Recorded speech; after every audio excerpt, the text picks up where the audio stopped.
حضرت انس بن مالک کہتے ہیں بندہ تو چلا گیا اور خوش گیا، موقع بڑا اچھا تھا، میں نے فوراً بات کر دی، میں نے کہا یا رسول اللہ صلی اللہ علیہ وسلم، جو جس سے محبت کرے گا اسی کے ساتھ ہوگا، میں اللہ سے بھی محبت کرتا ہوں، رسول اللہ سے بھی محبت کرتا ہوں، ابو بکر صدیق سے بھی کرتا ہوں، فاروق اعظم سے بھی کرتا ہوں، حضور میرے لیے کیا حکم ہے؟ تو محبوب نے فرمایا فتویٰ وہی ہے، سوال کا جواب وہی ہے، عمل کی جزا وہی ہے کہ جو جس سے محبت کرے گا قیامت میں اسی کے ساتھ کھڑا کیا جائے گا۔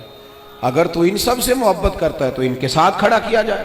حضرت ابو ذر غفاری رضی اللہ تعالیٰ عنہ نے یہاں تک سوال پوچھا، ترغیب و ترہیب میں موجود ہے، کہ یا رسول اللہ کوئی بندہ کسی قوم سے پیار کرے پر ان جیسے اعمال نہ کر سکے، محبت میں خالص ہے، محبت میں مخلص ہے، محبت اس کی بالکل صاف ستھری ہے، اللہ کی رضا کے لیے محبت کرے پر ان جیسے عمل نہ کر سکے تو اسے کیا ملے گا؟